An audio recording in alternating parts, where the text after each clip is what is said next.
The question, how would my practice be perceived by a patient? What should a patient expect? What should the patient get out of? It's a tall cup to fill, but let's see, describing what happens in day-to-day in my office hopefully will describe that. First call usually can be innocuous. Either they're just referred by the patient who says, I've had patients over there and they've done well, so this is the doctor you go see. For example, I had a doctor's daughter come another day. I have doctors themselves come.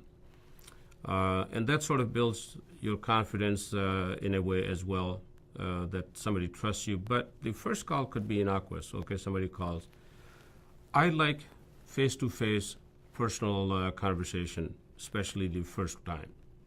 That's where, what procedure would you like? Well, I want lab band, for example. Okay, well, we'll have to shed this one picture that everybody says. It's not like I'm selling cookie to you. There's a lot of marketing being done. I don't know what you hear there or what you don't, but it's a procedure just like any other, for example, and you could somewhere face some complication and you need to know. So I don't want to just sell you that, but just come in, we're going to have a lab band and out tomorrow and you'll be great. What if the lab band doesn't even fit you? What if you have, say, for example, diabetes? Diabetes is one of the major disability disease that we know we can have. Blindness, heart disease, patient lose limbs, kidneys, and so forth. What if the bypass fits you much better? So I like to, on the conversation at that point, like to go through all the pros and cons of the procedure. Here's the good of this one. Here's the better of this one. After that, this is what I think you probably will do better.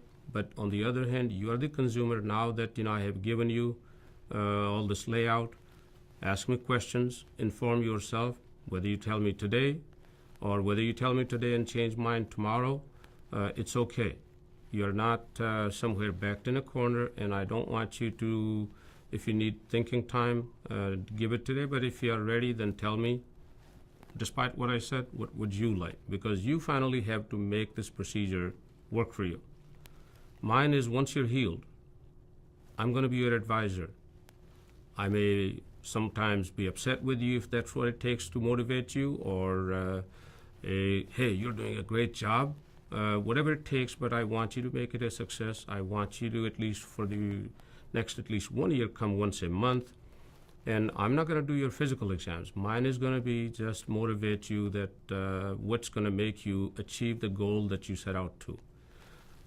After that, my office, at least pretty much round the clock, I give and take, that if there is something I would like you to call earlier. When the complications occur in these procedures, they rapidly proceed, so I don't want you to, it's going to be okay, let's see tomorrow. No, call us.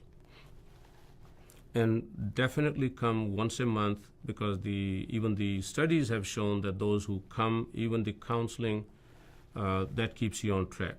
Because my eventual goal is somewhere that on the Christmas card next time or the anniversary of your procedure, you say, look how great I'm doing.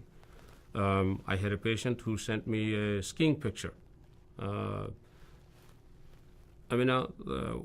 can't beat some of those things. And sort of that being the goal, then that's what I want to achieve. And if I can somehow guess that that's how I'm going to deliver this, so that's how I tailor the care to. The question is, why do fewer incisions matter for any person, for cosmesis or whatever else? If we see again, let's just follow just the bariatric surgery. We used to have an incision from top of the belly to the bottom. All of them used to spend, if not weeks, sometimes even months in the hospital. There were wound infections. Everyone had hernias that, we almost had a second career. We can spend lifetime just fixing their hernias. So it's cosmesis, yes, but I think the other thing where the possibility of bowel obstruction, possibility of the hernia, the wound infection, all of these, if nothing else, keeping you in the hospitals. Plus, sometimes they can even get life-threatening.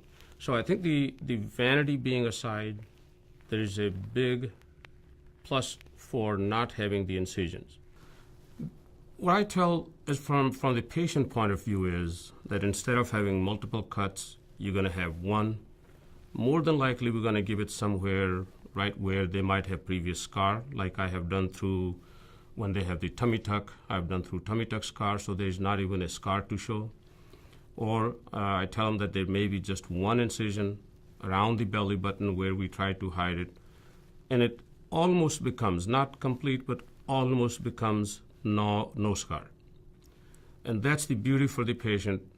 Less the incisions, less pain also, because each cut has its own pain as well. So the two distinct benefits to the patient are no scar, almost, and much less pain. So it helps in a way that, I can appeal to you, which most of the, not even just women, but even the men, we don't like to have any more pain. We don't like to have any more scar than any other male or female. So that's where it's a big plus. What's satisfying about bariatric surgery? Lots of things. Grandpa comes, all of a sudden you see him a year down the line, and he says, doctor, that one grandson of mine that I could never catch and he used to tease me, now I can tell my grandson, I will catch you. Or simply, I could never tie my shoes and I couldn't cross my legs. Or whether it's getting in the airplane, now I don't have to worry about somebody looking at me that I'm taking. There are all sorts of things, and that sort of keeps us into that we are doing something that's worthwhile. Where somebody comes in as it's elective surgery, it's just an imposition on lifestyle, so to speak, but it is more than that. It does curtail not only just the conveniences, but it shortens your life. For example, diabetes can ruin your whole life. So somebody who's been on 5 medication, including insulin for diabetes, for example, you do a bypass and they come and say, Doc, my A1C, my blood sugar, all of are normal, and I'm off medication.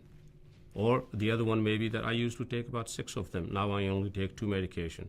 So those are the life maker for us. Those are the ones that keep us that, okay, I'm doing something worthwhile.